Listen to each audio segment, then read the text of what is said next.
Tracy Amigos, former football coaches turned insurance agents to talk about Texas Aggie football. All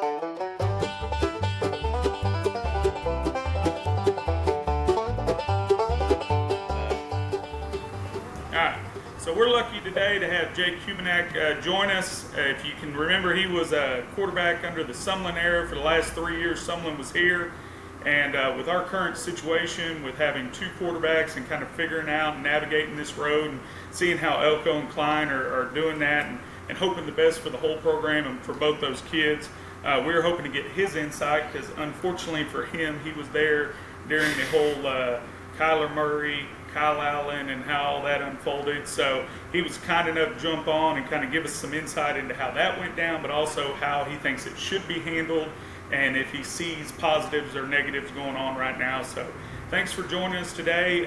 If you want to give the audience or give listeners a little insight on what your experience with that was and how you saw it from your point of view and maybe how you see what's going on now.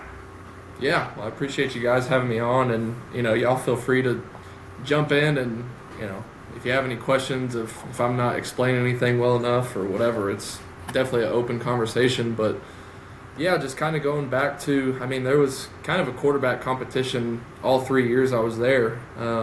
It was always felt like a little bit of uncertainty, I guess. The second I got into College Station, Kyle and Kyler were both there, which I can't believe that I told myself it was a good idea to commit to a school with two five-star quarterbacks. But, hey, I did it. I guess you can say I was a competitor. I like a guy that's not scared of competition. Yeah, exactly. I was actually telling somebody a story the other day. I never thought I had ran into another quarterback that was better than me until I saw Kyler throw a football, and I was like, okay, might have found him.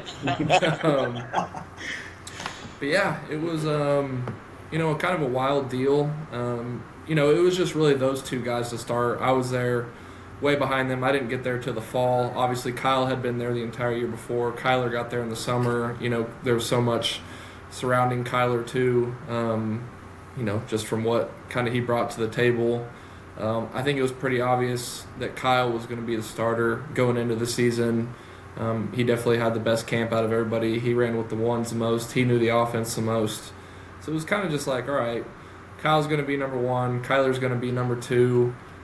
There wasn't even really like a talk of there being like a Kyler package or like, mixing it up or anything. It was just like, Kyle's the guy. Unless there's an injury or Kyle's just playing absolutely terrible, then it's going to be Kyle. And obviously you don't have the conversation of, hey, Kyler, in case Kyle plays terrible, like you're going in. It was just pretty much, okay, this is what we got. And I was still, at the time, I'm still getting a little bit of reps with the twos, reps with the threes, just kind of, doing my thing back there.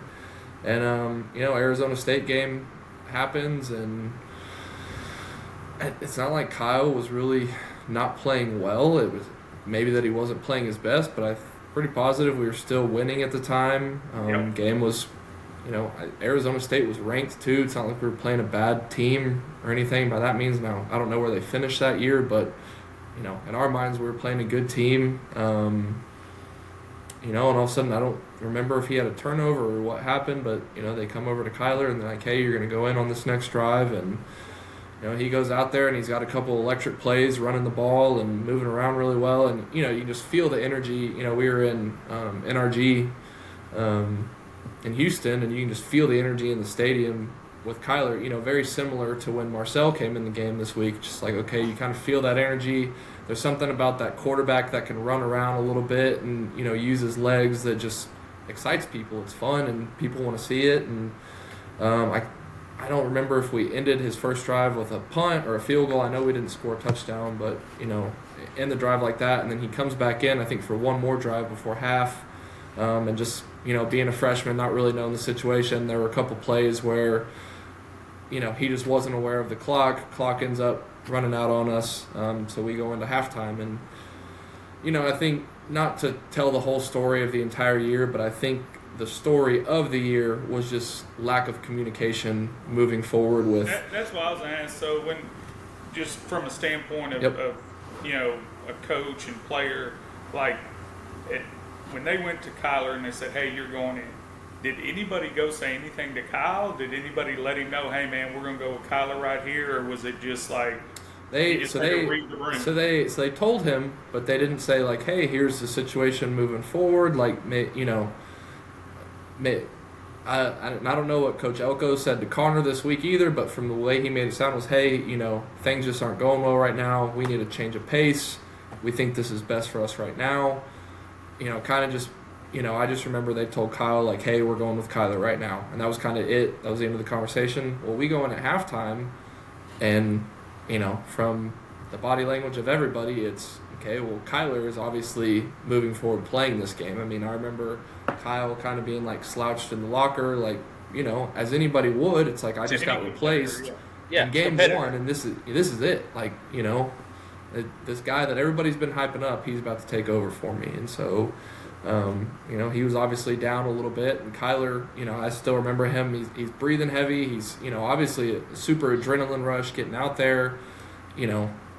Tons of people you're playing in front of. And so he's, still kind of amped up, jacked up a little bit. And I just kind of felt like my role at the time was to help both of those guys as much as I could. So I was, kind of trying to help Kyle while also, like, talking to Kyler about what he's seen so far. And then the coaches come in and they immediately, there's no like, hey, Kyler, good job out there. We're going to go back to Kyle, or like, it was just, they immediately started talking to Kyle about what the game plan was going to be for the second half. And I just kind of remember, like, I was facing Kyle. Kyle was straight in front of me. Kyler was to my right. And I remember kind of like peeking out of the corner of my eyes to Kyler, and Kyler's like, what are we doing here? Like, yeah, I was just out there, and now, yeah, like, and and he played well.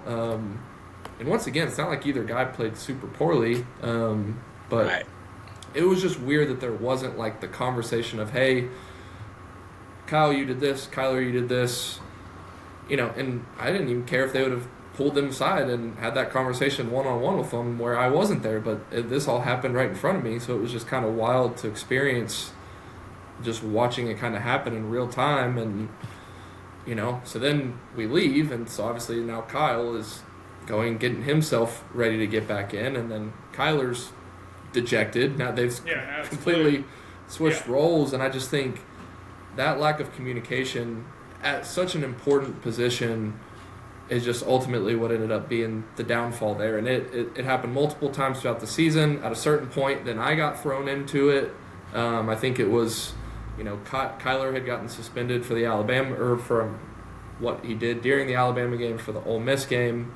So then I was the backup for the Ole Miss game. Well, I didn't know that until literally we were on the field for warm-ups, and they told me, like, because normally, when you do like your team session before the game, you've gone through throwing the ball around, throwing it to, back and forth to QBs, then to the receivers, then you do some 7-on-7. So then we get to the team portion, and they're like, normally it would be Kyle would go with the ones, Kyler would go with the twos, Kyle would go with the ones, I would go with the twos.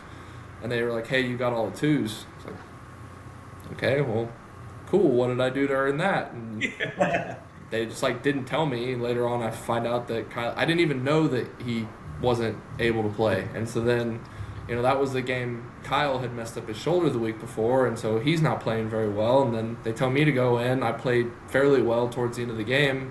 Then we go play South Carolina the next week, and it's all right. All three of you guys are in the mix now. So for the rest of the season out, now I'm in this whole thing with those two, and that definitely makes it more complicated than the situation there is now, where it's just two guys. Jake, can I ask about midweek communication? I've heard you talk about a lot about pregame. Mm-hmm. I've heard you talk a lot about like during the game. Was there any times where y'all were maybe called into an office and talked to one-on-one about, hey, here's our plan, here's the role going forward, or was it just always kind of, it seems like the day of the game and stuff? So the one time that there was going into the South Carolina game, because they had called us in on Sunday, said, hey, it's going to be a competition. We're going to, keep grades and reps and stats and all that, and then we'll let you know on, I think, Thursday. So Thursday we all go have our meetings. They, tell us where we're at, and, kind of was what it was at that point. And then there was just, besides that, there was never really any conversation. And then Kyler was the guy moving forward. And then I guess maybe a week or two later, he gets hurt against Auburn, and so I was the backup at the time, so I go in against Auburn to finish the game. And then I'm trying to think there was just like so many different, and then they ended up switching back to Kyle for Vanderbilt later that year, and then Kyle starts again against LSU, and then there was a time early in the game against LSU when Kyle kind of got banged up, and it was on a third down, so it was about to be fourth down. We didn't know if we were going to go for it or not. Me and Kyler look at each other, and we're like, we actually don't know who's the backup quarterback right now. So normally, when you're the backup about to go in, you'll go find the nearest receiver you can find, start throwing with him. Well, him and I look at each other, and we go, well, we might as well throw together because we don't know which one of us is going in. So, Kyler and I are throwing the ball. Can I say that I have had my butt chewed out because somebody on kickoff team in 3A football didn't know who their backup was? Yeah. I have gotten cussed for that. No, I haven't gotten cussed, but I've gotten chewed pretty good for that. Yeah. So the fact that this is going on with the quarterbacks at Division I football makes my head hurt a little bit. And we're in Game 12 now. We're playing LSU Thanksgiving weekend, and we don't know who's supposed to go out there. And then I think we ended up punting or something, and he ends up being okay. He goes back in the rest of the game, and then he gets knocked down again at the end of the game. And I'm just standing there, and I remember him kind of falling down, and Spav, offensive coordinator at the time, was like, all right, you got it, your show. I'm like, okay, I guess I was the backup. And then after that, that's when everything went crazy when, Kyle ends up transferring, I think, the week after that, and then Kyler a couple weeks after that. But yeah, it's just, talking about the differences between the two and not trying to hash too much on what happened back then. I think we all kind of know it at this point. But you can just tell the way that Coach Elko talks, the way that Marcel has talked throughout this entire time, the way that Connor has talked throughout this entire time, that there is good communication. They are letting them know where they stand. It seems like both guys get along with each other really well. And to be completely honest, just to talk about this one more time, Kyle and Kyler got along really well. I don't think people understood that because from the outside looking in, you would have thought they would have hated each other. I think at first they kind of, it was kind of alpha versus alpha. Yeah, exactly. And it's just, they both wanted to be the guy. But I think towards the end of the year, it kind of got to the point where we're all like, well, whoever goes out there, good luck. Yeah, it's one of those deals. We're here for you. It just felt like we just we had the support for each other, but we just didn't feel like we were getting that support from the coaching staff. And it was like, look, we get it. We know the situation we're in. Just tell us the truth and tell us something. And there was just nothing. And it just seems like that's totally different from the approach that Coach Elko has. He's going to be up front, and if you don't like it, that's okay.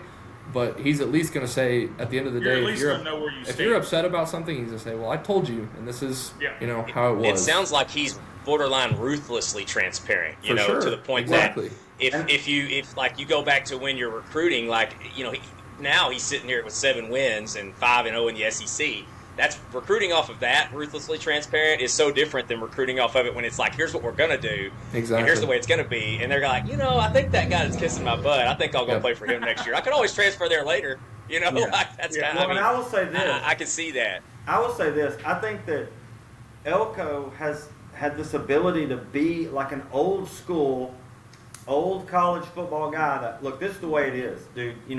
This is what we're doing. And this is the way it is, and if you want to change it, you need to work your butt off. That's, the old school mentality. And to do it in this day and age of NIL, and, Kyler and Kyle both transferred before we had what we have now. Right. Mm-hmm. And can you imagine to be able to be, I think that makes him, I hate to use the word that I'm going to use later, but he's kind of a real person, and the kids know it. They trust him. You hear the kids talk about, that guy knows ball, and they trust him so that when he does tell them something that, look, it's kind of harsh in today's world it's harsh. In other worlds, it's just the truth. I think seeing that, I think that's why we see the quarterbacks act the way they do. I think there's something that's, I think gets lost as, we all get older and older generation, whatever. we were all coaches at one point, and I was a coach fairly recently, stopped coaching 2 years ago, and something that I was told my first year, and it always stuck with me, is it doesn't matter if you coached 30 years ago or if you coach now. There's two things that'll always be true about kids, and that's, one is they want to be coached, they want to learn, and two is that you care about them. And that's still true to this day. Yeah, and no, I agree with you. I just think that he's doing both of those things, and he's balancing both of those things so well, and a lot of coaches just don't do that. Yeah, no, it's crazy. Yeah. I think all three of us would say it's crazy for us to imagine as high school coaches, like Seth was talking about, as high school coaches, it's hard for us to imagine that poor communication with your players, because we couldn't have got away with that at the high school level, and that was happening at a major D1 school. But I appreciate you coming on, and I think you're right. I think he's being direct. Even we were at the game, me and Seth, so I didn't get to watch the ESPN televised version until Sunday night, and they show Elko bringing him over, and I guess breaking it to Connor, hey, we're going to go with Reed right here. And obviously, like you said, with the whole Arizona State game, like, you can see the disappointment in his face, which, heck, as a fan, as a coach, I want to see that, because that means you're a competitor and you want to be out there. I don't have a problem with that reaction. But at least he was being upfront and honest with him. And hopefully, both these kids can find some success in some fashion this year, because that's the one thing that I think we'd all agree is, and I know you were in the social media world. Luckily, all three of us are too old. We didn't grow up during that time. But, man, seeing people jump on Twitter or whatever and bashing a kid, that goes to your school that you support, and bashing them is crazy to me, because me and Seth were talking about today, we'd like to get Moffitt to jump on here one time and just kind of show, and I know you could talk about it too, being a former player, the workload of a D1 athlete, especially during season. I mean, I don't think people realize the hours from film to weight room to practice to study hall, all those things, what those kids are putting in. So, man, we sure appreciate you jumping on here with us, and Appreciate wish you, you Jake. nothing but the best, and go spend some time with that 2-year-old, man. Yes, sir. I appreciate it. We'll have to do this again sometime. All Absolutely. right, thank you, man. Sounds good, All right, man. y'all take care. Thanks, Jake. Take care.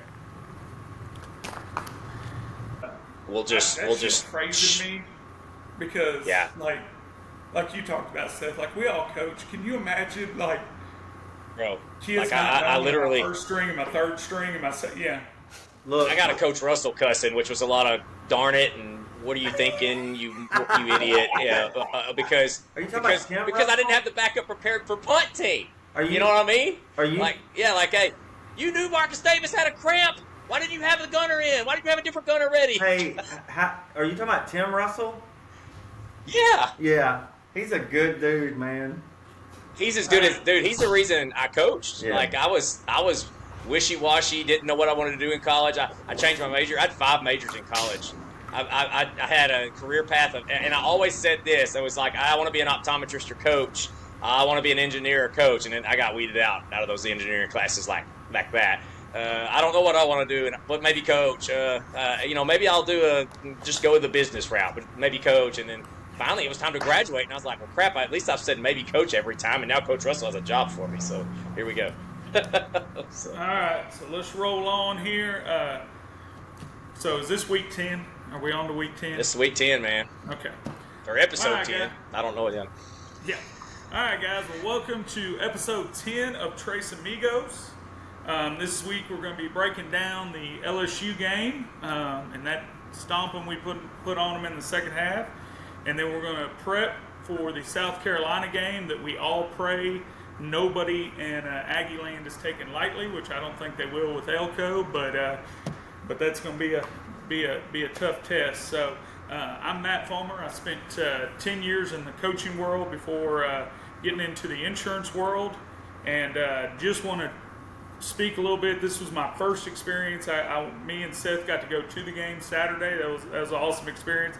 but this is my first experience getting to go to Aggie Park. I think that's a great atmosphere. I'm glad they added that. That's awesome tailgating area. There was a zillion people there, everybody having a good time. And so definitely want to mention that. So if you get a chance, go down there, spend some time over there at Aggie Park. And also want to mention, we've talked about it before, we thank everybody that listens. I can't believe people want to listen to us, but I really appreciate it. But man, 109,000 people at Kyle Field, unbelievable atmosphere. And out of 109,000 people, somebody actually recognized Seth as the podcast guy. So welcome that, appreciate that. So Mark, tell us a little bit about yourself being real. I love that hat after what Elko said at the post-game press conference. Hey, don't take my shtick, okay? Don't do that. I mean, you all guys steal more stuff from us. So spent 20 years in the coaching business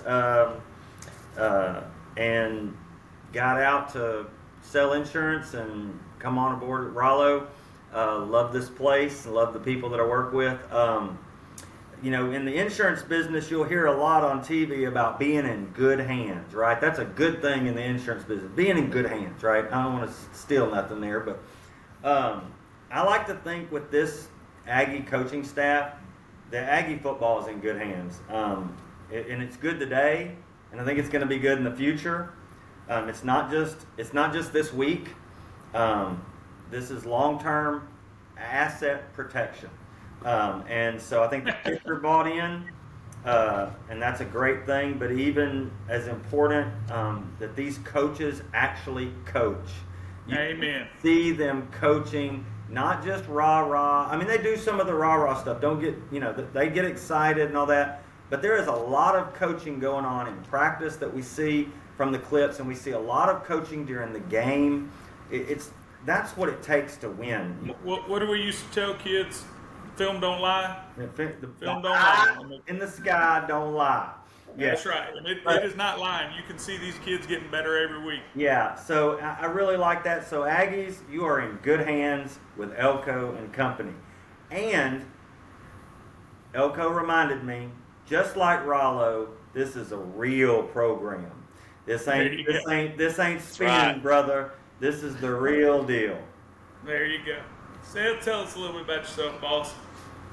I coached high school football at various places for 16 years. I joke and say that 6 of those years was spent. It was like I was coaching at a military academy based on the districts we were in and personnel we had. So I come from a little bit of a different background of coaching, usually at a deficit, talent-wise, and I don't have. Like I made this joke a while back. I figured it's not too stale to make again. There's 6 state championship rings between us 3, so we're averaging 2 per coach on this podcast. So that's statistics. That's statistics for you. Yeah. Averages there, Seth. Is that what we're going with? Hey, hold Mark up your has fingers 5 for and how Matt many. has 1 and Coach Drennan has 0. So it was a lot of fun. I'll echo what Matt said. Aggie Park's unbelievable. Big donor named Wayne Roberts was pretty much responsible for that, and we ought to all be grateful to him as Aggies. That guy did an amazing. He was the largest donor to get the park built, and it turned out amazing. That place, I remember when I was in school, I always would drive by or walk by that place or ride by on my bike and be like, man, that little spot right there has so much potential, and it was so terrible. It was just patchy grass, and about half the time, the only thing it was getting used for was the South Asian kids would be out there playing cricket on that large patch of grass, and I was like, then I would get confused, like, dang, how's that game work? But anyway, so what I'm fired up about is we finally did it. Like, we won a game that matters, where we're not playing spoiler. These are the games we've lost for a decade or two decades, where it's finally like, okay, this is the game we win, and now the bad thing is, like Elko said at the press conference, every game from here on out is even more important. That's the thing about winning. It makes every game after that even more important. But this is typically that home night game where the atmosphere is electric, and we always say this wasn't the 12th man's fault, but we couldn't pull it off. Well, we finally did it, and man, that was cathartic. It was cathartic. And I said this. Go ahead. Yeah. So, I drove home that night, 3.5 hours home. Left at 11 or whatever it was. Got home at 3:30 because, of course, we had to stop and get something to eat. But my wife was like, are you going to be all right driving this late and all this? I said, absolutely. I'm going to put it on every podcast on the way home, and I'm going to listen to every one of them pundits that said we had no chance and LSU was going to donkey stop us and all this. I'm like, I want to see some crow being ate. Yeah, and that's what, like, going into the game, I watch film, but I also listen to my gut. And my gut was telling me that LSU they felt like Missouri with a higher ceiling. And they also felt like, which I said this before, that Missouri feels like a Sumlin A&M team, and that you can't stop the run and you can't run the ball. And yeah, they threw for nearly 400 yards and lost. And we outrushed them for nearly 200.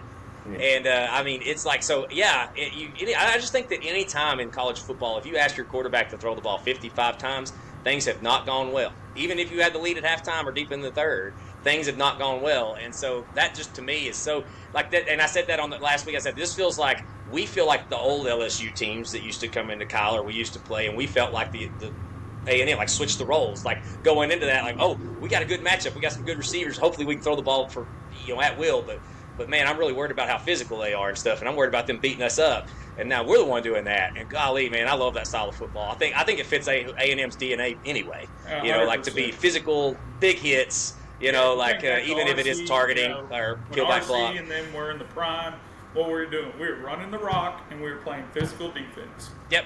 Yeah. I mean, it was. I think the loudest. I know people argue about the loudest that part of that game was, but I think the loudest point of that game was when they put that Nussmeier quote up there about Kyle Field just being average or whatever. And then right before he throws the pick on one of the greatest, highest IQ linebacker plays I've seen with York in a long time. And when York picked that ball, I thought that place was going to fall to the ground. It was so loud right when that happened. But that's what I mean. I feel like big defensive plays make the decibel level the highest at Kyle Field, always have. And so that's what's super, because we're already loud anyway because we're on defense, and then it's like, oh, yeah.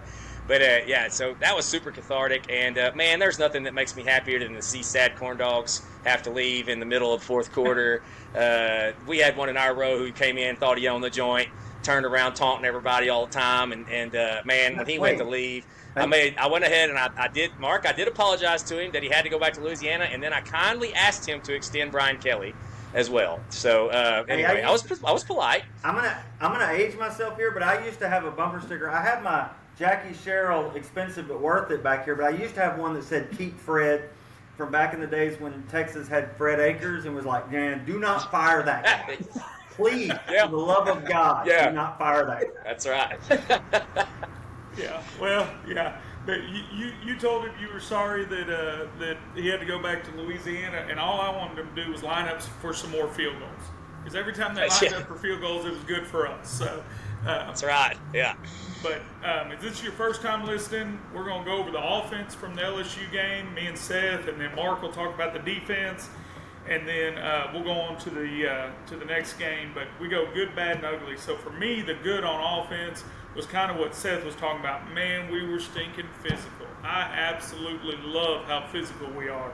We're blowing people off the ball. We got a running back, or two of them, that'll run behind their pads and don't mind the physical nature.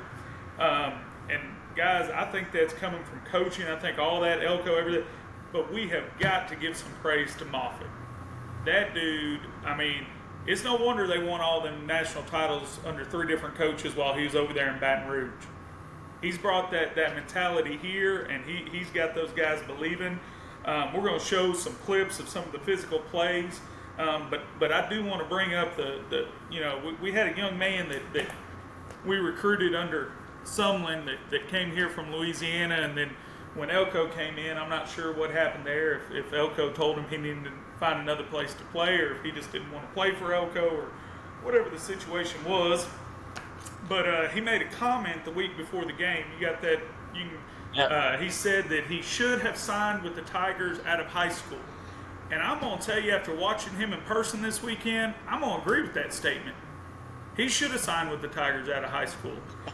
We got a couple clips here. Well, Matt, the classes are easier. Well, there's no doubt the classes are easier. But I'll take the safeties we got right now over what that guy did Saturday night any day of the week. So we've got early in the game, we run just an inside zone here. And you can watch Moss here. We'll watch it from the wide angle, but it's better even from the end zone angle. But he finds him and boom, runs him right over. He's still laying on the ground right here, and old Moss is down here about 35 more yards. Look at it from the end zone here. He comes through there. It's one-on-one with that safety. Here you go. It's mano-a-mano right there. And I think old Moss gets the better of that. That's the first one. I mean, by the end of the game, he could have been called Goodyear. There were so many tracks on his back. I mean, he got run over. It was bad. That poor kid. We'll go to the second clip here, a little later in the game. All right, so here's another play. We're going to give it to Moss. He's going to go around the left side here. He's going to meet up with our boy Gilbert again. Got Gilbert playing up close to the line. He's going to do something about it, but he doesn't. Hey, can you plumb over him? And I just, like you talked about, Seth, we've always been vulnerable of having Alabama, LSU, Auburn, whoever having a big physical running back that just ran us over. We've now got that guy. Well, hold on. Go back to the snap before they snap it. Can we just say that his coach put him in a bad position here? I want you to look at what they got here. So we've got a three-man side with It's not great, is it? I mean, I know they like the honky badger and all, but just that's not a good. This poor safety's got. Look what he's pretty tough right here. Well, I know, but he doesn't even have to take on the left tackle because there you go. That's so true. That's one-on-one. Yeah. That's my point. They really did. They did him pretty dirty right there, Mark. I'm with you. They did him dirty all the way around. A lot dirty. So pull up the last one we're going to talk about, or one of the last ones, because I just love how physical we played in this game. So this is when they finally go to read. But I pause it right there. Don't hit play yet. Hold on. All What right. I want you to watch is not only how physical we are, but how stinking soft LSU is, man. Because that's not when you had Ogeron there, even though he couldn't finish a complete sentence, and you had Les Miles, they were physical. They are not physical anymore. Watch when Breed goes in there, and watch the guys from LSU just stand around and watch. This is what kills me. So he takes off. They hit him at the 2, right? They're waiting for the whistle. You got 1, 2, 3, 4, 5, 6 guys standing around. And watch when they start pushing, what do these other guys do? He's just standing there watching. He's just standing there watching. He ain't getting involved. All those guys standing around watching. So, man, we were the physical team, and that's what gets me excited. It gets me super, super excited. And the last one we're going to show, I'm sure y'all saw it on Twitter already, but bring up the bios on those 2 kids, if you would, please. Because we used to have a saying, now it's different at this level, because obviously these guys are all big, but the old saying used to be, it's not the size of the dog in the fight, but the fight in the dog. Well, our boy Daniels, we've got a stable of running backs. We don't just have Moss. We have a stable. We have Daniels. We got Smith. My boy Daniels here is a whopping 5'9", and that's a generous 215. Okay? He's probably closer to 5'8" and 200. This is a linebacker for LSU, 6'2", 235. And watch what this dude does as he comes and clears the way for Reed on this. Or no, I'm sorry, it's a jet sweep to Bussy. He comes around here, watch him meet that guy. Boom! Puts him straight on his back. 5'9", but it's all about leverage. He gets that pad level down and just keeps his feet going, runs right through our boy here. So, I'd like to point out something I was critical about Amari Daniels on, because anytime I see something get fixed, I love as a coach, I love to point that out. One time when we were in the jet sweep, maybe 2 weeks ago, I criticized Amari's path on his block, and he fixed it here. And that fires me up, because I know that means he got coached on it. They ran the jet, and he ran upfield too much on that in the game that I was talking about. He ran like a diagonal, and this one, you just look at the width he gains. See, he's running with. He knows his purpose now. He knows his job, and he gains width way faster. I still would like to see him stay a little deeper, but that's improvement on what he did. And now he got himself in position to pin that guy inside, where the angle he took in that previous game, his only option was to block that guy out. And we would rather see this happen. Seth, that's what frees guys up on the jet sweep, more so than the block out, if you could do it. Technically, when you draw that up, that's not who he's supposed to block. That's the tackle. No, it's not. So his ability to react right there in it on a good path, zone blocking schemes, it's about path. And his ability to leverage himself that quickly. Because the tackle missed him, and he says, here, let me clean him up for you, brother. Yep. Yeah, Hey. and if he doesn't have that angle there, if he's too upfield and blocks that guy out, well, you got two Tigers that are probably about to tackle this for a +1, maybe a +2, and that's where those things add up, man. Those things add up. Go ahead, Matt. Yeah, well, but that was my physical plays. I just love physicality, and I think it. You know, there's a few things that are always going to travel. We talked about it last week. Defense always travels, and so does being physical. And so it's exciting to see how physical we played. That was my good for the week. Seth, what do you got? Well, I gotta say that the physicality. I mean, I mentioned it earlier. It's like it is so refreshing, man. I mean, it is so refreshing to be the physical team. And I start to wonder now, are we going to be that team that causes people to lose more games, you know, after they play us? Because I think we might be, and that's super exciting, period. My favorite, and this is, so I'm gonna go ahead and tell you, we do good, bad, and ugly. I'm almost going to skip bad today. It's all good and all ugly. Okay, I got one little tiny sliver about bad. And but other than that, it's all good and all ugly. And I think that's pretty, I think everybody can understand how we're going to do that. So the first thing I'm going to talk about is that as an offensive coordinator, how you can stress a defense is by what we call stretching them or constraining them. And one of the things that Colin Klein is an absolute master of is the horizontal constraint or the horizontal stretch of the defense in the run game.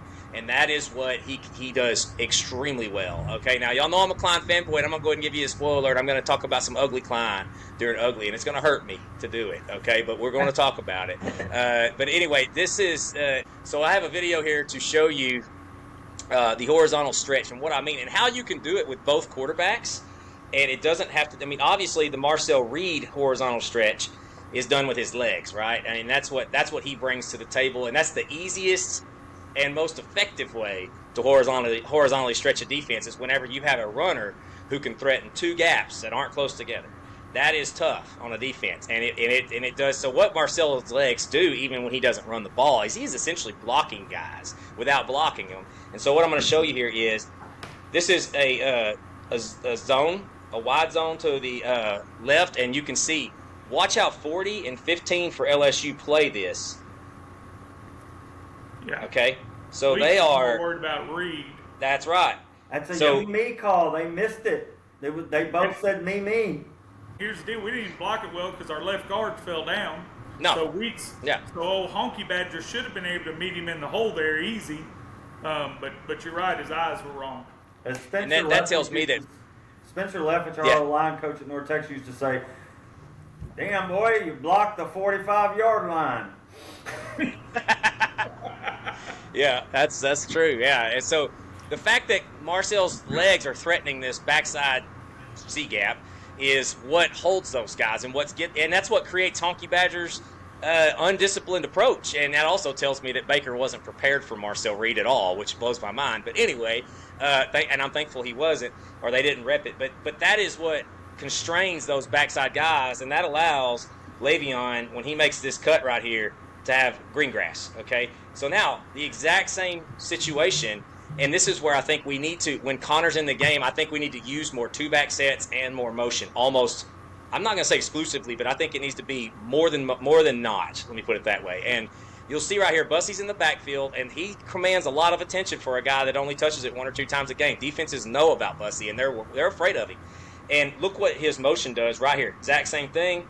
We have backside constraint, right? Yeah, you're pulling a safety. You've got this linebacker has started flowing with that motion, and now you've got, once again, a good running lane to hit that shouldn't be there if it's just a straight handoff with no backside constraint or no misdirection in there. And so that's one of the things I want to see them use. I mean, when Marcel Reed's in the game, that's why he's in. He provides that horizontal stretch. I want to see the offense do more to provide that horizontal stretch on every snap they run the ball, that Connor Wigman's in the game too, because I feel like a lot of times we just turn into this like, hey, we've got this quarterback who has all this arm potential in the world, and we're just going to turn into this pro style air raid-ish looking system. And I think really he needs to just marry it to what he is. Yeah, do we want Connor Wigman just running zone read all the time like Marcel? No, but we can use things like bootlegs. We can use the motions, maybe a little more pistol set, hide the ball, you know what I mean, and run a naked off of it. You got slow quarterbacks like Peyton Manning that made a living off naked boot. You know, I mean, and Connor can't. I mean, CW can't I mean, he can run better than Peyton Manning can. So the fact that you could get into pistol, and we've already seen Moss looks good in the pistol. You get in the pistol and run some out of the pistol and hide the ball a little bit. Back his turn to the defense, and then watch that backside end. And now you just make the zone recall for him if you're the OC. That backside end screams, we're going naked on the next play or 2 plays later. So I would love to see some more horizontal stretch used when CW's in the game, because it's already there for Reed. It's just naturally there for Reed. But that's what's really good. I mean, that's what's good. The horizontal stretch game is good. I just want to see a little bit more of it used when 15's in the game. I got to give credit to the call. I mean, it's very easy to just stick with one quarterback and say we're going to ride or die with this guy. But that call blows up in your face. You know, if Marcel Reed comes in and goes 3 and out, then, you know, like it can blow up in your face. And I love that these guys aren't worried about that though. They're just like, we're trying to win a dadgum game. You know, like we'll deal with the repercussions later. We're trying to win a football game and not thinking about promised playing time or all this NIL stuff is trickling into the game. It's just like, we're here to win a football game, and we're going to go about it any way we can to win it. And I love that. As disappointed as CW was to get pulled out of the game, and when I rewatched, he's the first one over there congratulating him and Reed. Him and Reed say all the right things. They do, and I love that. That's the good as far as like supporting each other and putting the team above themselves. Maybe they don't. I mean, I don't know if they feel it on the inside or not, but all I can go by is what I see and hear. So, I mean, body language and words they say are the right thing. I love that. You know, Coach Elko communicating like we've hashed out. That was awesome to see versus just saying you're in, you're out, and then walking off like like I'm on my headset again. The physicality across the board. We're taking on the identity of Mike Elko. I mean, Mike Elko is a blue-collar, hard-nosed, you know, no BS dude, and so that's what you do. I mean, essentially your team takes on the identity of the head coach eventually, and so it's good to see that. And also, man, Mike Elko's hoodie dry fit game, golly bum, I want the whole collection. I don't know if they're ever going to sell it to us. I love dry fit hoodies. By my end of my coaching career, all I wore was dry fit long sleeve. He is on point with that. And so anyway, that's a good. And then Tyler White, even though it's not offense, special teams player of the. I mean, you know, all this publicity. This guy is a stud.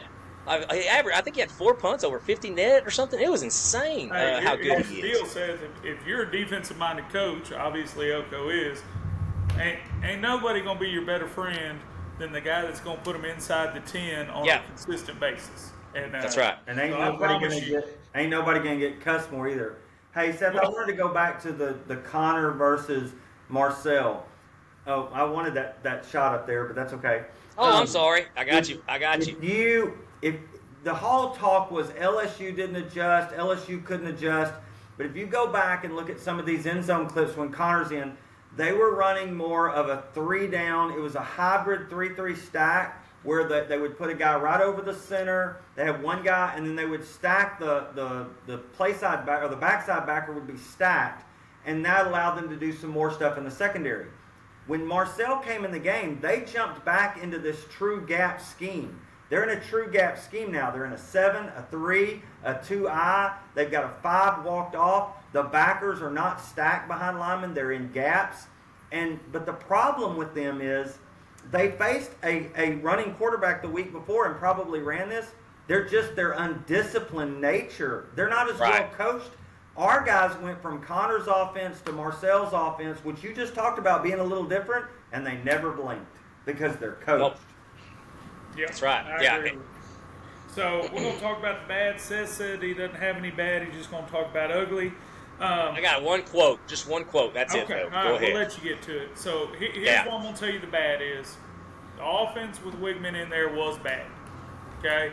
And like we talked about before we started the recording, there's a lot of areas. Pause that for a minute. So there's a lot of areas that you can point the finger, and, you know, me and Seth talked about it, and Mark. There was some play calling that was questionable. There was some schemes that we didn't quite understand. But one thing that I hope we can all agree on is we're not going to bash Connor. We're not going to bash the kid. Now, it's not working out when he's in there right now, and hopefully he comes back and he starts slinging. Personally, I think there's something still wrong with the shoulder. We're going to show you some plays here where there's some people open downfield, and he would not even try to throw it. So I feel like he's still got some fear in that shoulder that he doesn't want to push the ball downfield, but I could be completely wrong. So we'll start out here. Pause it real quick. I want to start before the play starts. So if you see here, we're 2 by 2. Okay, you're going to see a stick game concept down here.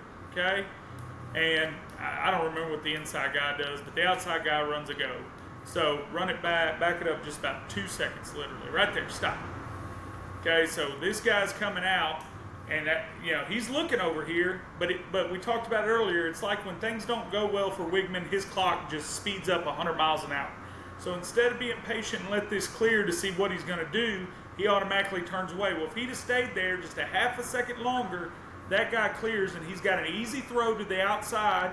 You almost have a pick there. Of course, we don't pick, but if they, were to call it a pick, and he's going up the field, he's got plenty of room. So he flipped, didn't want to give that time. So back it up, just where they're right there. Stop. So up top, you got this safety playing in the middle. He's decided he's going to work the top side of the field. And if you watch this, what's the old saying? If they're even, he's leaving. So here in about another step, they're going to be even. If he throws that ball about to the 28-yard line, he's going to have a big time completion here. But he gives up on that too because that clock is working so fast in his head because he hasn't had a good start to the game. And look at the So pocket. I think that Look at the pocket. yeah, the pocket's There was very no long. reason to speed up. Yeah, Yeah. there was no reason to speed up. Yeah, that's he'll play and let that's it exactly play out, and right. You'll see what I mean by this top receiver here, right there. He's Yeah. leaving. Boom. What? Because this safety Yeah. comes down on that dig there or the semi post. I'm not sure what they were trying to run there, but he's standing wide open, wide open. So you had the easy out down here, or you had to go up top. And he never allowed it to clear up because he's so. I mean, the poor running back couldn't even get out of his break before he's putting it on him. So he's got to settle down. The next play you'll see here, So if you'll watch this guy here, once again, if he's even, he's leaving. That's a rule. So watch the snap, and there's a little more pressure, but he could step up in this pocket, so he's got some pressure at his feet. But right here, if he steps up right here, look at that guy running behind the defense. 2 of them. Yeah. So Throw him open. I will add to this right here that this is, yeah. it's hard to find that after dealing with that pressure right there, even if the guy does fall down. Yeah, this is where protection. This is how LSU played it, and this is why you talk about undisciplined. Like undisciplined plays off on a pass rush. A lot of times with the really good athletes, but it doesn't pay off on a gap sound run game. So that's where Marcel was able to torch them. Was all of a sudden that undisciplined nature that they had of just doing their own, like ad libbing, so to speak, definitely hurt them. And so but versus us, where they ran predominantly cover 2 and almost always in the right spots, which makes me think they had something. Anyway, I don't know what it was, or if it was just a down and distance scheme, field range scheme. But man, when I went back and watched it, I was like, they sure did call cover 2 in the exact right times to call cover 2 a lot versus us. And so if you'll go to the last one, so this is when it's really important for a quarterback to not have that clock going so fast in your head, because they're going to run a double move corner post up here, and he ends up clearing and being open because Wigman's clock is running so fast he never allows it to get. So he runs that. Look at him. Yeah. I mean, the guy's there, and you can put him there. Yeah. But his clock's running so daggum fast, he's got to settle down. I think Elko talked about it in the press conference. I don't know, I'm not sure why the Missouri game was the one game where he was polished. Now I will tell you, and me and Seth were at the game, I would like to see him come out and do some quick screens to the outside to the receivers, just get him some easy completions to start out the game and just get that confidence built. Because at one point, I think we ran what we refer to in the coaching industry as stupid, which means you're trying to fake a quick screen and then you throw to the supposed receivers that are supposed to be blocking on the goes. We tried to run that down around the 30-yard line. I looked at Seth and I said, we're trying to run stupid, but we haven't run any quick screens to even set up stupid.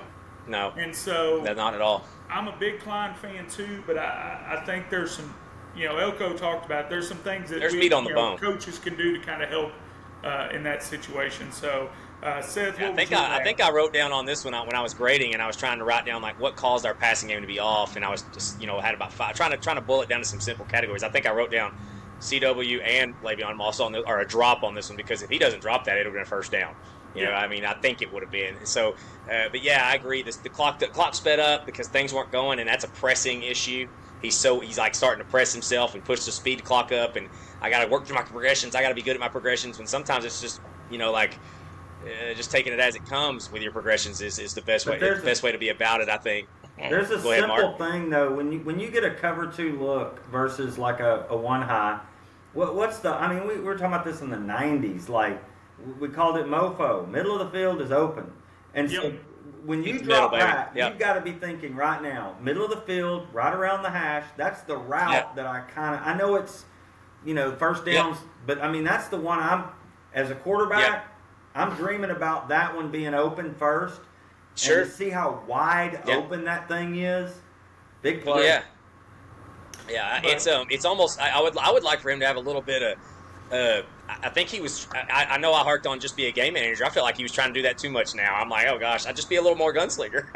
You know, it's like one or the other. I can't get it. But it's true. Like how Nussmeier ain't afraid to just let it rip. You know, like. And now, granted, that ended up in some picks too. But we're not asking Connor to throw it 55 times a game either. He'd probably be all right if they didn't ask him to throw it 55 times. But that's right. That's right. Yeah. And most of those picks happened when they were in the 40 and 50, range as far as asking him how many times to throw it. So, yeah, I'll go to my bad is just the old saying 2 quarterbacks equals no quarterbacks. That's bull crap. All right. What has won us the Missouri, and this is my opinion. What has won us the Missouri game was they prepared for Marcel Reed, and then they had no answer for Connor Wickman, and then flip it on its head here. I mean, so granted, at some point, some defensive coordinator is going to have 2 defenses ready to go, but that takes a lot. That's a lot. That's a lot to do in 1 week with less hours. You're telling me Shane Beamer, after watching that game Saturday night, wasn't like, all right, boys, we got to go back to the drawing board. We thought we had this figured out. That's right. I mean, and Connor and Marcel have been running these offensive schemes. They're on week 9 or 10 now of running it, if not more. And they only got 1 week to prepare for the 2 different schemes. And so that's one thing. I think 2 quarterbacks is just fine. I think you can use and it's not. Klein has been doing this. I mean, I had that graphic in the early podcasts. He did it at Kansas State last year. I mean, to me, I didn't know if Marcel Reed was going to come back out after the red zone. You know, he had so much electricity around him. I don't blame him for one. I'm glad they did it, but I love the idea of if Connor completes a big pass and it gets tackled on the 8, Marcel Reed comes into the game for the red zone, because the legs, when you take away that vertical stretch, what the red zone does, well, the horizontal stretch is even more accentuated now. Like that's more important. Well, and here's the deal. I think it goes back to what Jake was talking about earlier. It's all about communication, right? Absolutely. If you communicate to those kids that, hey, I mean, you remember when what's the coach's name that won the national titles with Tebow? Urban Myers. When you think about Urban Myers, his first year, he still had a package for Tebow. And there wasn't any problems with the team. There wasn't no problems with the coaches. But I think Jake's absolutely right. It's all about communication. If he communicates that, I think we'll be all right. Look, and I'm going to age myself again, but back in the day, I remember we had this freshman quarterback named Bucky Richardson, and he didn't kind of start at the beginning of the year, and then it became apparent after they put him in that we could run the option really well. But we had this other kid named Lance Pavlis, and in the Cotton Bowl, we start Bucky because he's kind of been doing it. He kind of was the hero in the Texas game. Bucky's doing really well, and then all of a sudden at random in the second quarter, Lance Pavlis comes in there and just goes boop, boop, boop right down the field. Notre Dame was not ready for it. And if you, like I said, if you communicate it well and it's certain packages and you have a plan, always have a plan, you know, you can do some cool things. Yeah. Absolutely. So my ugly, and I've been harping on this from the beginning, and you know, we still got to get it cleared up, is penalties. We had 10 penalties for 97 yards. And if you listen to Elko's press conference, he has the same theory. It's driving him crazy. I have almost 0 problems with penalties that happen during the play. If it, you're going to have face masks, you're going to have holdings, those are effort things. Those are just kids that but it's the pre-snap and the post-snap that just drives you absolutely insane. The 2 that I'm going to talk about that could have been big. If we're in a big, tight ball game, it's late in the fourth quarter, both these could have been critical. So the 1 turnover we had was Moss's fumble, correct? We were already turning the ball over on our own 36, but then we have a late hit that moves it from the 36 down to the 21. So now you tell our defense, hey guys, go out there, you can hold them to a long field goal tried, and now they're on the 21. You're pretty much given 3 points at that point, at the minimum. So that's my big one. We already had a turnover. Now you got a penalty. You've given them an extra 15 yards. So now we've turned the ball over and moved them even closer. And then the other one, and I don't know, but I get it, but I don't. Football sometimes I feel like it's getting soft. But the blind side on the wide receiver block, I agree with what Kirk Herbstreit said. I'd rather have a receiver that's willing to go in there and get dirty like that. No doubt. But at the same time, if that game's tied and we bust that inside zone for a touchdown and it gets called back because of that blind side, and then we miss a field goal because we can't get in the end zone, now how big is that penalty? So we've got to cut down on the penalties. We've got to play smarter. I get it. Like, I'm a competitor, and I'm sure that safety's been running his mouth all daggum night. I don't remember if Coach Brown remembers my first year down there. We threw a tight end screen and against Henderson, and my tight end's about to score, and one of our receivers comes out of nowhere and hits behind the play, hits the guy in the back, gets a penalty, gets it called back. And what did that receiver say when he got the side? Coach, I'm sorry, but that kid was talking crap all night. I had to take my shot. And I get it. I understand. I'm a competitor too. But, man, when you're in a big ball game, that can be critical. So that was my Absolutely. Seth, what was yours, boss? So my ugly, of course, is just the passing game, and it was a team ugly. I know it's, you just watch football, and live at the game, I thought Connor looked like he was mostly to blame too, but I always wait for the film before I develop a hard decision on things. And I just went through there and graded, and I did a count on how many times I typed a word. And so the 5 words I typed were protection, dropped, fumble, CW, or scheme. And the one I ended up typing the most was scheme. And scheme is twofold. If I saw that they had us schemed up, we had nothing, or I thought the scheme was bad, I typed the word scheme. Maybe I should have distinguished, but I was in a hurry and just quickly grading. And either way, I feel like LSU had something on us down in distance. Like I've said, I don't know if I've had somebody. I had a friend of mine text me and said, "Have you watched the Skycam replay on ESPN?" I said, "No." He goes, "You ought to watch that. I think they're hollering running past and they're 100% on it." I haven't got a chance to do that yet, but I'm going to at some point. But man, it did at the game. I felt like I was like, Baker has something on us or schemed us well. It was one of those things where things were just not there a lot of times. And I typed scheme 10 times. That was like, so, and the highest other one was I typed 4 for protection and 4 for Connor. So anyway, it was ugly. And after watching it, I realized, for how good Klein has been in the run game, I would love to have seen some more, improvement in the passing game. And we're a young offensive staff, honestly. And, him and Holman Wiggins are pretty young dudes. And now, granted, they've been around some high-level football. Kansas State coordinating, a receiver coach at Alabama for Nick Saban. These aren't guys that are just, they ain't coming out of D2 Missouri State, or anything like that. They've been around some high-level football. And so I do think that there could be some improvement in the scheme. And then protection-wise, this is where we missed Bisantis. The clips I played last week were zone blocking schemes, and Shanahan looks great in the zone blocking scheme, and Dewberry don't even look too bad. But if I'd have dug a little deeper and against a talented front, like LSU's front's pretty talented, it obviously showed why Bisantis is the starting left guard. He's our best at protecting the pass there. So it was a combination of everything, a perfect storm. It unraveled. I will say that, this was the first 2 plays of the game. That's what I wanted to kind of watch for our clips here. And this is the first passing play of the game. It's a max protect 3 deep concept. And we have ran this a bunch this year. And if you just, once again, I kind of count, I get all the way to 1,004, and we don't have a receiver looking for the ball. We've got 2 receivers right beside each other. So once again, these are those things we've seen. And this was the first pass of the game. You know what I mean? And like you've talked about, Matt, I'd like to see something real. We scheme it up. We know it's going to be open. He has one place to go with the ball, okay? And it's going to be a big play. It's going to get his mojo going. Well, this was the first play of the game. That ain't great. And then as far as, a scheme goes, that's ugly. That's ugly scheme-wise, and then even more ugly protection-wise. Go ahead.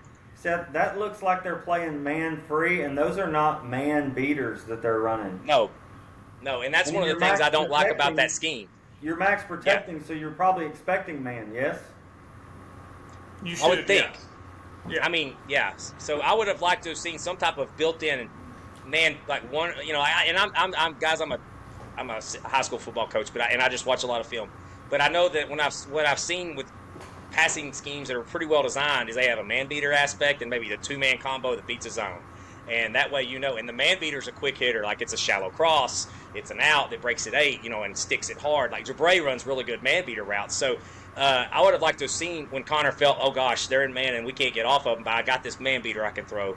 And but he didn't have it, and then we have this pass protection bust where Shanahan's passing off to the back and completely turns himself and doesn't protect his backs anyway. So that was a bad start for Connor. There was nothing there. So you can see where your clock would want to start speeding up right off that. It's a high, it's a high intensity football game. You want your first play to be good. So then I do like what they try to do. This is the second pass of the game called. And so just like we're thinking, like, hey, let's get him something easy and something that's simple with one man. And so this was an awesome concept. It just doesn't, we drop it. But let me keep this play, and I think I have a little, So this was a designed crossing screen. I mean, it's not really a screen. I don't know the exact verbiage for it. Those guys are all timed up to block for Noah. What is that, Mark? Shallow cross. Yeah. Yeah, it's just shallow crossing. Those guys up top are all blocking. So the idea is Noah catches this shallow crossing route and turns the corner, and he's got hats for hats. And if he just catches that ball, we're on it. Now, maybe Connor could have threw it a little bit softer, but he's all amped up after that first passing scheme. So, just a total disaster. So that I could see where this table was set.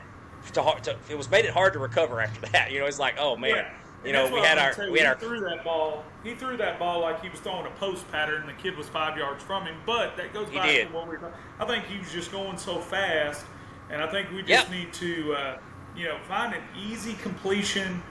A quick screen out to Bussy or Barber, something simple just to get his confidence going before we get going. But absolutely, we're sitting here complaining, Seth. We beat them 38-23. Never enough. Oh, I know. I mean, we just never enough. I agree. But anyway. I also know that if we run into the right defensive coordinator, they're gonna shut us down if we can't stretch them vertically. You know what I mean? In some form or fashion. Mark, tell us about that defense, that lockdown defense. And I just want to say, man, ever since Elko's been here, when he was as a defense coordinator and now as the head coach, that dude makes better halftime stinking adjustments than I think I've ever seen in college football.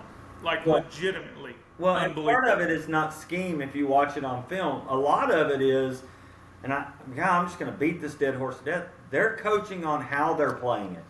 A lot of times you think, oh, they made a halftime adjustment. No, it's like, look, they're giving us this route, and you guys are playing it like this, and we need you to play it, look, we need you to pass this off quicker.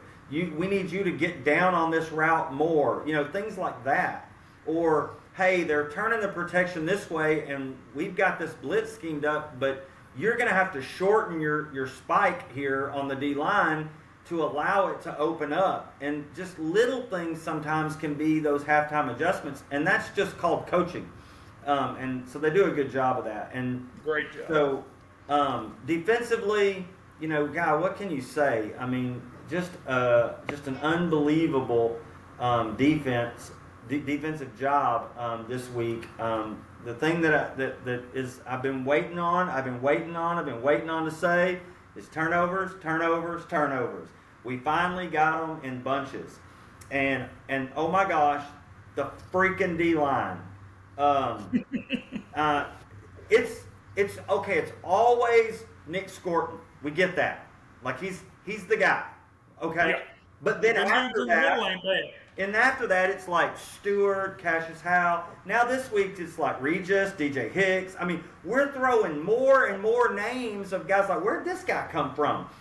Like they've always been kind of solid, but we are so freaking deep at D-line, and I think that allows for later on in games for the turnover to happen because they start wearing guys down. And I think that, yeah, their guy threw for whatever, 400 yards, and that's not pretty and that's not good and all that. But at the end of the game, had they had to have a drive, which I guess they did, they couldn't do it because they couldn't block us. And that wreaked havoc because that forced Nussmeier out of the pocket. And, I mean, he looks like me at a Taylor Swift concert. He's not supposed to be there. I mean, outside the pocket on the run. And so, Hey, did you watch the press conference after the game when Mays? That was the best press conference. oh, DJ Mays was Yeah, on it's press unbelievable. conference. Like, right now. surely he sees me here. He's not going to throw it. Surely he I sees mean, me here. I don't even want to tell you what he said. He's like, I'm looking. He's looking at me. You know, he's like, he ain't gonna throw that. Oh, I can't even say what he said. But I mean, there's great. I think they held him back just because they're like, look, he's gonna make plays. We're gonna coach him in the press room. We got to coach him up a little bit more on that. And they're like, the heck with it. Throw him in there. He's gonna do his thing. So Hey, and the other thing is, right. Mark, I don't know if I sent it to you. Somebody got it on video, but that first pick, and this is such a cool story. So, like, a lot of these transfer kids, they had to start out at smaller schools, earn their way to the bigger school, whatever. The first pick, if you notice, he doesn't put the football down. No, he he carries it doesn't. some gun all the way to the sidelines. And then he goes and finds his dad. His dad was like in the first or second row or something. Goes and hands him that football. How flipping cool is that?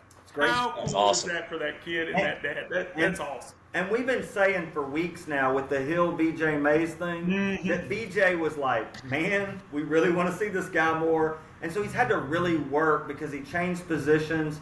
And for see a kid to get it doesn't always happen in life. You work hard. No, it doesn't. And sometimes you just don't get that moment. And for him to get that moment was great. But we cannot have this podcast and talk about defense without talking about Torrin York. Boy. Holy cow. I've talked about him every week. You know, I had one of my buddies like say, hey, you need to talk about Torrin York. What? I've been talking about him all year. You have. Scooby's doing good. He's fine. His footwork's good. He knows when to trigger. Torian didn't know when to trigger. Now he's triggering right on time. The way he played, man, we're bringing a blitz. They're going to bring him. He realizes they've turned the protection to him. He's dead to rights with a guard. So he just kind of stops and feels the situation out. Is Nussmeier going to get out? Do I need to go pull him up? So he just kind of sniffs that. Then he sees the back leak, who the back is in protection, who's not supposed to leak, and he makes an interception. But the guy is playing out of his mind at linebacker. And a few weeks ago, we were just talking about he's almost there. Man, he's getting a little better. He's so close. He just needs to do one more thing. The one more thing is there. I mean, he's either watching more film or they've pushed it and coached it so much that, man, they run base zone. It opens up. And a couple of weeks ago, he would just kind of stay there just for a second and catch them at 2 yards. Now it's like, buddy, I'm in the backfield and I am here all night long. And he is playing linebacker to high caliber. That gives us 2 high caliber linebackers, gives us a very, very deep D line. And you talk about things that travel, that freaking travels. Hey, I'm gonna argue with you. I think you're a little deeper into it, linebacker, because Oh, no, Sanford's I know. played well, and No, I'm just saying- That goes back to what we talked about, though, man. It's so exciting to see kids get coached because you can tell week to week to week the things that we saw in week 1. We're like, oh, this ain't. I don't know about this. I don't know if this is gonna work. But every week it's getting better. And I'll say this, Matt. There's a play in the game on Torian York. They're down inside at some point, and they run a motion. And he literally points to where the ball is going to the safety. He tells the safety it's going right there. He's not only making great plays, you can tell he's really coached up in film work. He knows. Like you're talking about, Seth, how LSU kind of knew. Well, as soon as they ran that motion, he literally pointed to the safety and said, right there. And the safety comes down on it right now. And he does so much more than just make tackles. Oh, he does. He does. I wanted to show y'all. Okay. I wanted to put this clip up here because this is the BJ Mays, the second. I mean, the first pick was a scramble drill, and he just did a great job of staying stuck to his man. But this first pick is so subtle, but it's a tenet of Elko's defense, is pre-snap read. Nussmeier's about to snap the ball. They have not shown cover 3 up top. They have only shown what looks like man. Both corners have their eyes on their man. Both corners are square. So it looks like we look like we're in 2-man right here, or some version. Well, they're of running the back out, and look, the linebacker looks like he's going with him. Yep. It And looks then, like and then man. on the snap, it's cover 3. Whoops, I'm gonna have to. There we go. You'll see. Oh no, cover 3. I'm gonna bang you, and then drop into my spot, and there it is. And that is so. That is a, I know I just harped on scheme for the other team. That's a scheme pick. We ski. I mean, that is a scheme pick. And notice, Nussmeier thought he was throwing into cover 1 on that side. And Seth, go back. You want to see a subtlety and well-coached defense? Go back to the clip. Can't. Okay, so if you notice when they motion the back out, okay? Yeah. And it looks like 2-man. Instead of York just kind of settling and backing up, knowing that he's the middle low hole player, he looks like he's going to take off with that guy and deke the quarterback just a little, and then he falls into it. That's high-level coaching of football. High IQ. High IQ. Which everybody says Elko has a high IQ, one of the highest IQ football minds out there. And that's where, they take on the head coach's identity, and that's what we see on defense. So fun. So exciting. And I'll just talk about, that was all my good. I'll talk about the bad is still giving up big plays in the passing game, and you don't ever want to give up 400 yards passing. So some of those big plays that we gave up, we've got to stop. One of those was on a slant route where we're just a little bit late, and then he breaks the tackle and he's gone. Yep. And they caught us in a bad scheme, but we've got to make that tackle. And then the ugly, I'm just going to say it. What did I tell the Aggies? We need the players to watch this. I said, guys, be nice to these guys. They're going to be rude. They're going to be obnoxious. They live in Louisiana. Be nice to them. Yep. And so when the game's over and they're heading back to Louisiana, calling Baton Rouge.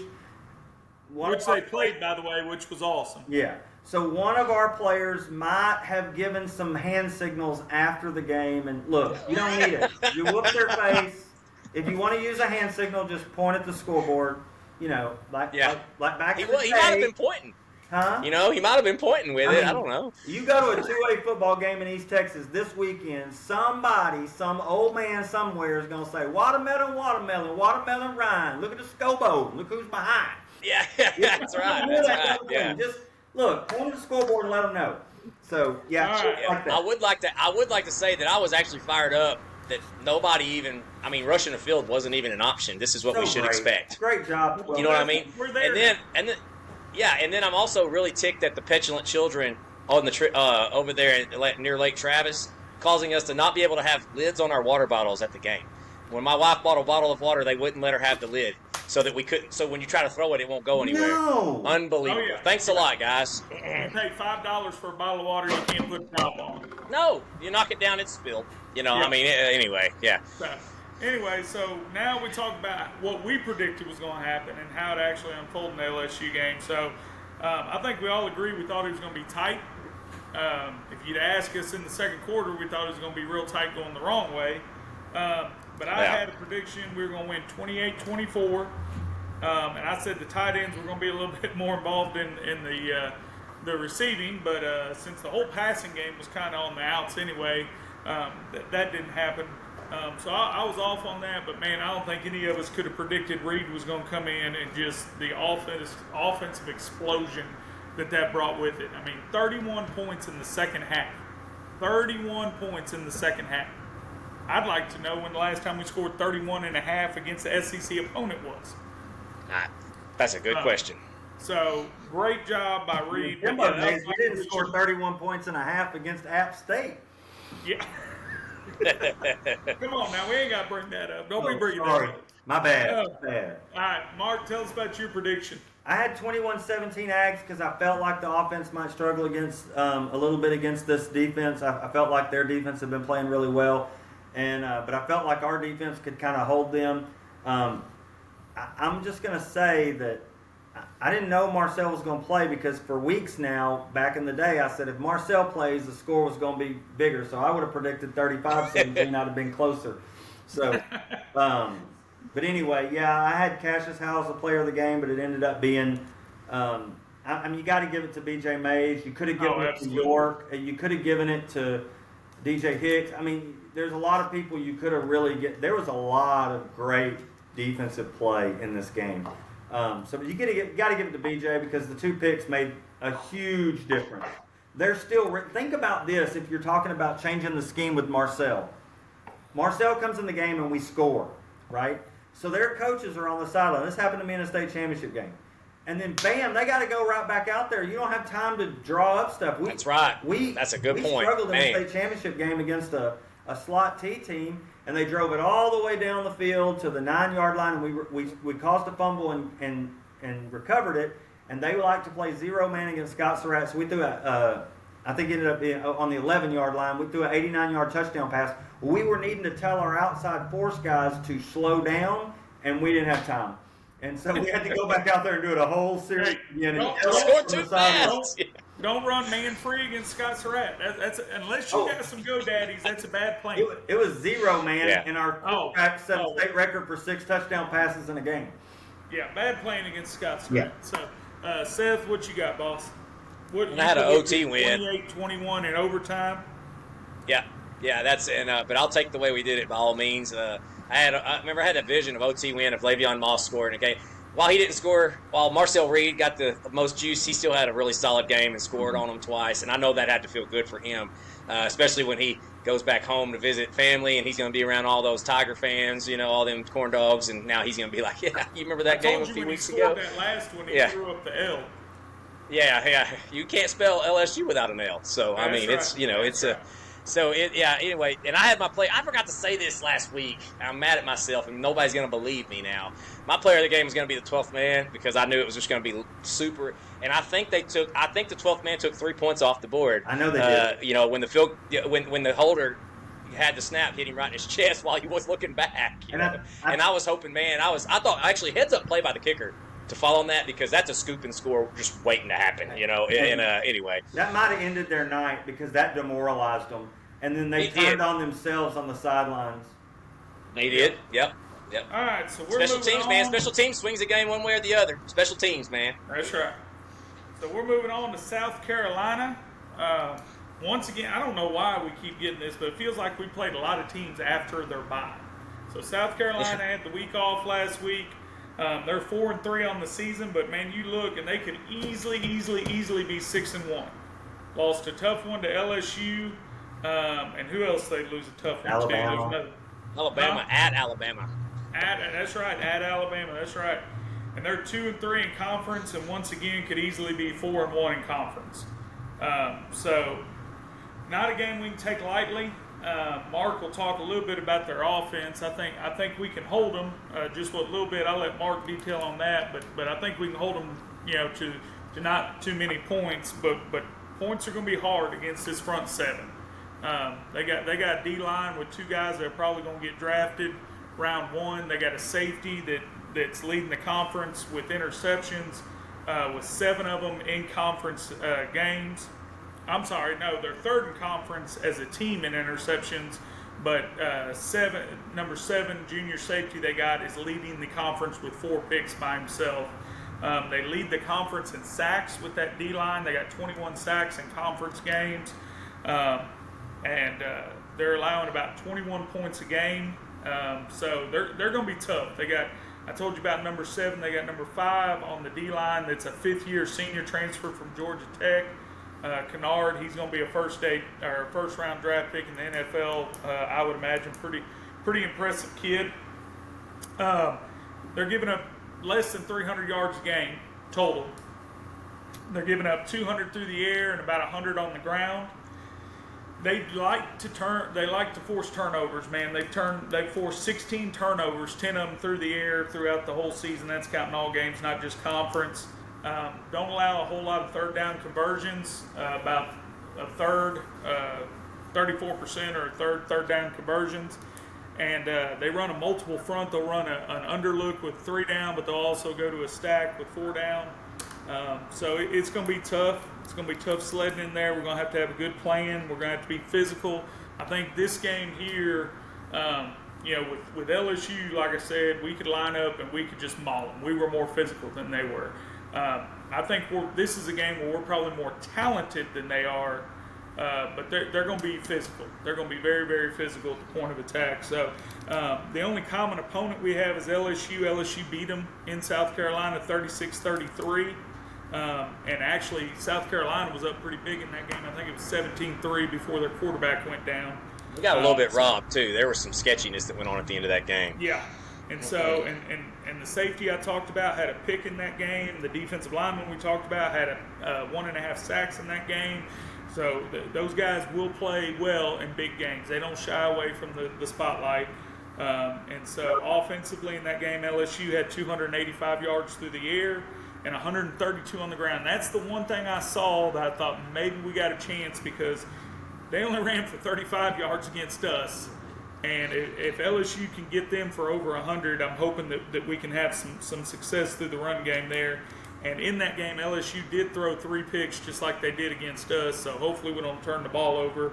But that's what I saw in my film study. Seth, what did you see about their defense? Yeah, I mean, you covered the defense pretty well. I do think that in most of those games, if you go back and just kind of get the flow of them, they almost it's kind of crazy to me how much they remind me of. They're like Beamer ball, you know. They've had they've created some ridiculously awesome turnovers and converted them to touchdowns in big games. They've had some, you know, pretty big special teams plays. So like it reminds me of an old Frank Beamer Virginia Tech team, you know, a little bit. Very physical, very tough, going to tackle well, you know, all the things. Athletes up front, athletes in the backfield, at quarterback, you know, they got a good athlete at quarterback. So it's definitely.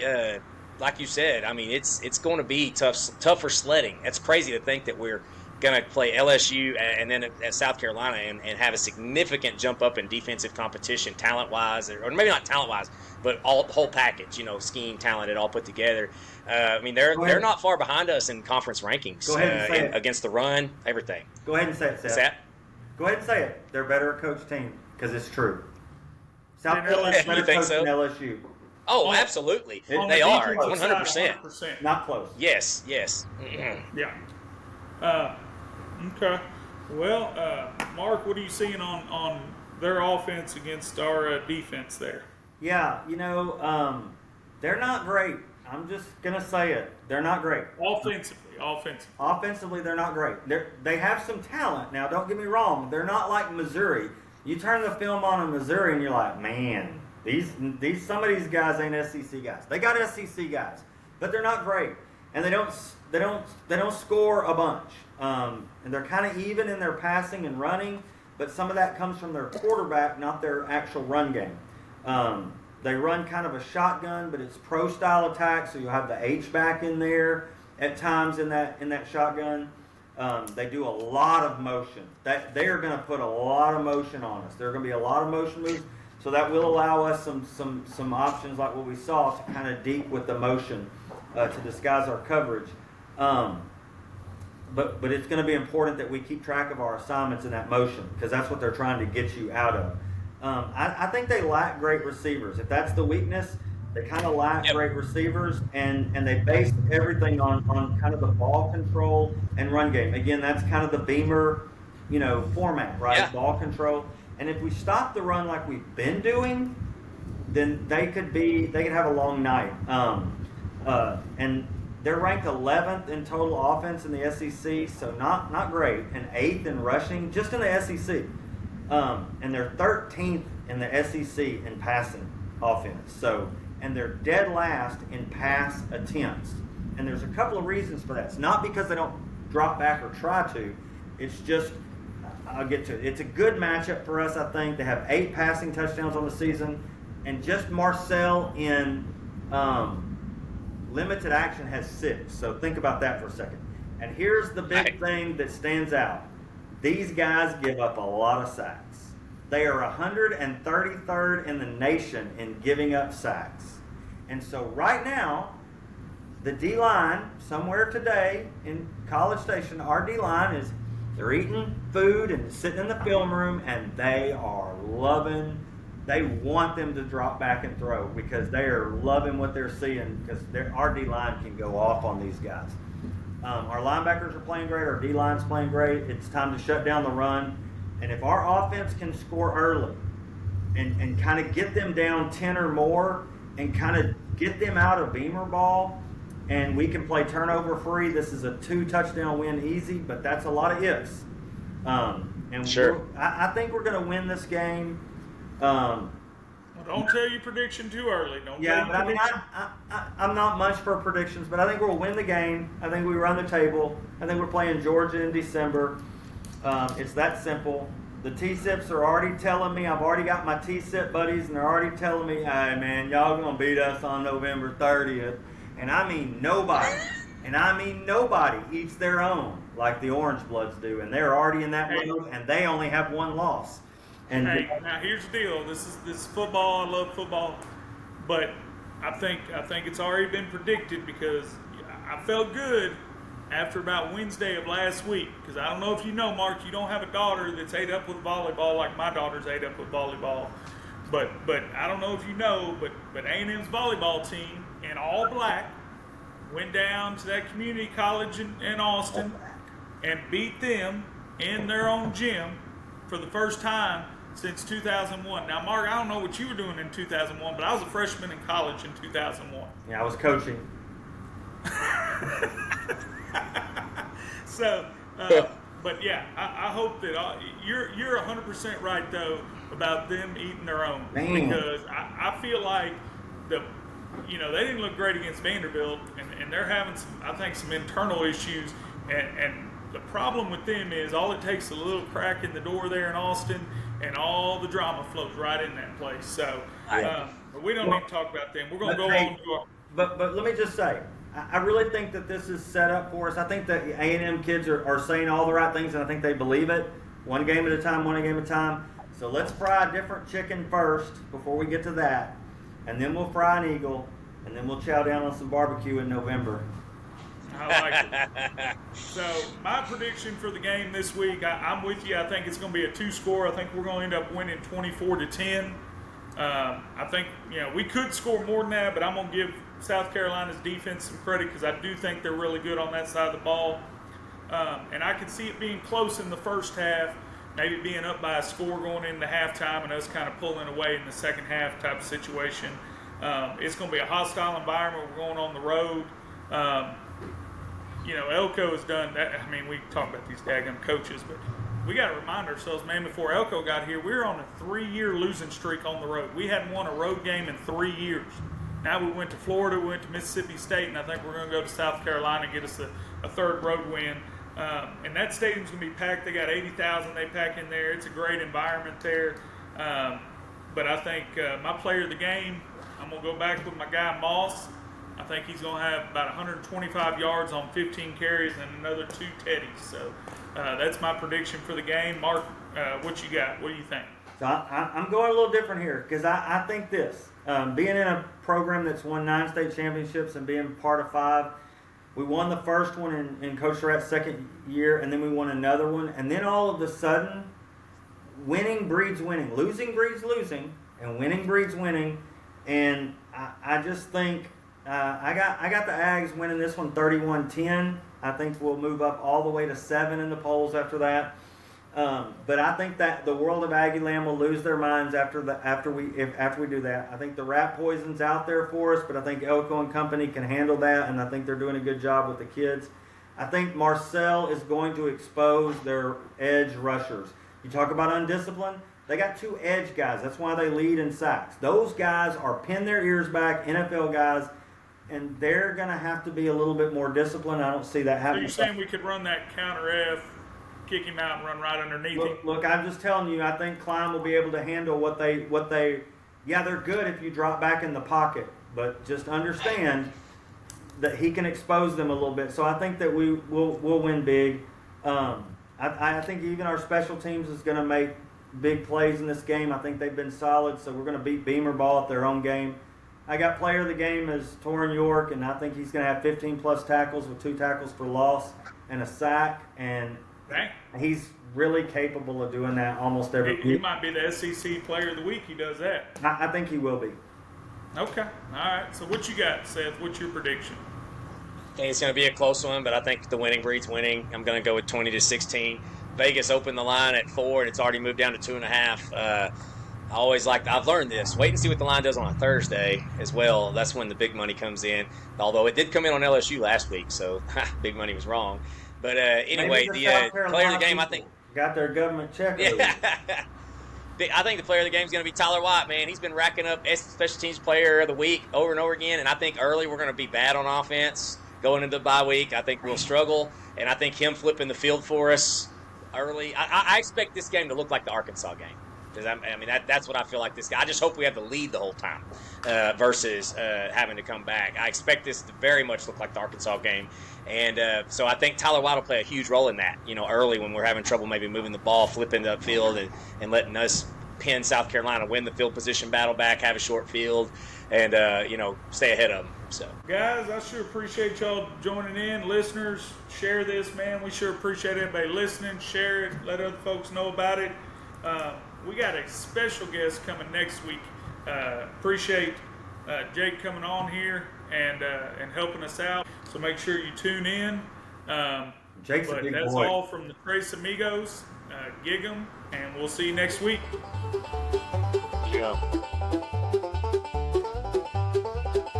Tracy Amigos, former football coaches turned insurance agents, talk about Texas Aggie football.